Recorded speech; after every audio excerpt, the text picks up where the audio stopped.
Երբ որ ժողովուրդը կգա,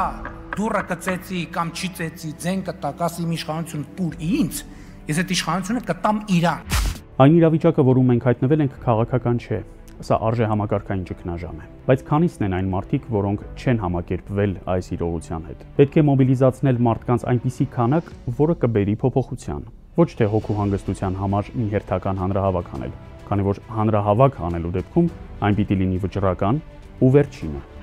Կյանքը ցույց տվեց, որ ընդդիմությունն իր քաղաքական պայքարով թեև մեծ դերակատարում ունի, բայց նորմալ քաղաքական իրավիճակում այս հարցը վաղուց հանգուցալուծված կլիներ։ Անկամ Նիկոլի աշխարհակաղակական հովանավորներն են ընդունում, որ 2021-ի արտահերթ ընտրություններով առաջացած ճգնաժամն առ այսօր չի հանգուցալուծվել։ Մեր ժողովուրդն ունի արժեքների ճգնաժամ։ Եթե այն լիներ քաղաքական, կամ կհանգուցալուծվեր խորհրդարանական ընտրություններով, կամ էլ ընդդիմությունը քաղաքական միջոցներով իշխանափոխություն կաներ։ Ջախջախվել են մեր ազգային եւ քաղաքական ինքնության հենասյուները, Արցախը, հայկական ավանդական արժեքները, եկեղեցին ու ընտանիքը, հայոց ցեղասպանության զոհերի հիշատակը։ Շուշին որպես գոյություն մեր քաղաքական ինքնության մաս էր, այն այսօրները չէ։ Սա սողացող կապիտուլյացիա է։ Նոր թուղթ ստորագրված չէ, բայց մենք տրանզիտային կապիտուլյացիայի մեջ ենք։ Սա հանցավոր անգործություն կամ փնթիություն չէ, հյուծվում ու սպառվում է նաև ընդդիմության պասիոնարության ռեսուրսը, բայց որևէ առանձին ինստիտուտ չի կարող հաղթահարել այս ճգնաժամը։ Այդ շարքում է նաև մտավորականությունը, ազգի խիղճը։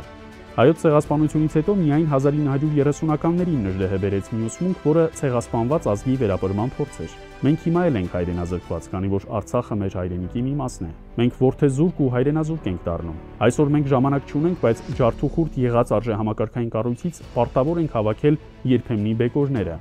Կարող ենք մեզ համար բանաձևել օրինակ գալ տարին Շուշիում սկզբունքը։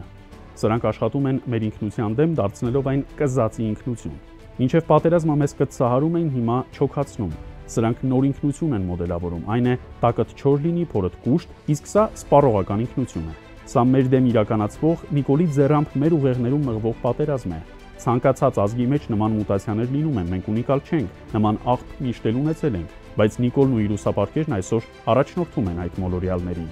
Մարդկանց թույլատրել են ժողովրդավարության, թալանի, նախնիների մասին միֆերով, զրկել պաշտպանական բնազդներից, դարձրել հոտ։ Նիկոլը միավի նման է, նա անջատել է մեր ազգի իմունիտետը ու ինչ ասես, որդերից մինչև մահաբեր օնկոբջիջներ մեր օրգանիզմում տեղավորվել են։ Գուցե նախկին իշխանությունները ժամանակին մտածում էին, որ հաղթանակած բանակի ու եկեղեցու մասին պաստառներով կարելի է արժեհամակարգ սերմանել, այն դեպքում, երբ իրենց իսկ թիմերի որոշ պաշտոնյաներ այդ արժեհամակարգի դեմ էին աշխատում։ Բայց այս դեպքում միակ մայր մեղուն Նիկոլն է, որի շուրջ պարսն է բզզում, եւ սրանց որակի մասին խոսել չի կարելի։ Այս իրականության հետ համակերպված բոլոր մարդկանցից կարելի է նող գալ։ Մեզնից ստեղծում են պառակտված քաղաքակրթություն, մենք պարտվում ենք, քանի որ փոխել են մեր կոդերը, իսկ բանակի ու դիվանագիտության պարտությունն անցյալ է։ Ուր են ուլտրարադիկալները, որոնք ժամանակին ասում էին հող հանձնողին հանձնենք հողին։ Որքան տխմար պետք է լինես, որ Նիկոլի պես մտածես, թե ժողովրդավարությունը պաշտպանում է պետությանը, ընդ որում այդ ժողովրդավարությունը չունենալով։ Ասել, թե մենք բացի անվտանգությունից ամեն ինչ ունենք, նշանակում է ոչինչ չունենալ։ Երբ սահման դարպաս չունես, ուրեմն մնացյալը քոնը չէ։ Այսօր կթանկացնեն տրանսպորտը, կանցնի մի որոշ ժամանակ կասեն հոսանքը, ջուրը, գազը ու դրան հետ կապված սննդակարգը արդեն կբարձրանա սնունդը ու մնացած բաները ամեն օր ինչքան կարելի է ժողովրդից քերել ու քերել։ Այս ժողովուրդը ոնց պետք է վճարի այդ հարկերը, եթե ի վիճակի չի։ Եթե պետությունը իր գործառույթները չի կատարում եւ ժողովուրդը այդ ծանրագույն վիճակում ապրելով գոնե վճարում է այն ինչ որ կա, դեռ քիչ ավելացնում են իրենք այդ հարկերը։ Մարդիկ սկսում են արտագաղթել Հայաստանից։ Ես չգիտեմ, դա ծրագիր է հատուկ մտածված անել, որպեսզի ժողովուրդը արտագաղթի, թե անխելքության հետևանքով են անում, թեպետ երկրորդը ես մի քիչ կասկածում եմ, որովհետեւ եթե մարդը հասել է այդ դիրքի այդ պաշտոնին, նշանակում է իր ուղեղը քիչ թե շատ աշխատում է, բայց ում օգտին է աշխատում, այդ մեծ հարց է։ Չի կարա շարունակվի սենց, եթե ժողովրդի աշխատավարձը վճարումները սենց մնա, ժողովուրդը ուրդից փերը։ Չի կարա սենց շարունակվի։ Դրած խեղդում են, դրած օր ու գիշեր գրզոյի հետ նստած որոշում են, էլ որտեղից ինչ գրփեն, չրփեն, տանեն, բերեն։ Ոչ մի բան է լավ չի։ Լավ չի է կարող լինել։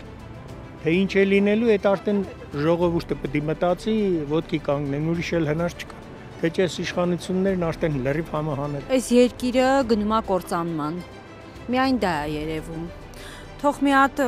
հետազոտեն, կառավարությունը տեսնեն այդ հարկերը, որ դնում են սովորական քաղաքացու վրա, թող տեսնեն, թե դա ուր է տանում։ Մեր ղեկավարությունը շատ վատ է աշխատում։ Սրանք նոյեմբերի 9-ից հետո մեզ բոլորիս ստիպում են մոռանալ ցավը, իսկ ցավը քեզ ստիպում է մարդ մնալ։ Ինչին կպնում են, պղծում են։ Այդպես պղծել են անգամ հեծանիվն ու ծվածեղը։ Սրանք փորձում են մեզ ցավազրկել, սարքել բույս, կերակրել, ապա վաճառել օրգանները։ Մեր կամքին հակառակ մեզ սարքում են աշխարհաքաղաքական դոնոր։ Կարևորը, որ այդ արանքում Նիկոլը իր տեղն ունենա, աթոռը դնի, լափն էլ տեղը լինի։ Այդպես չպետք է լինի։ Որոշիր հարգելի քաղաքացի, թե որ երեսն է ճիշտ։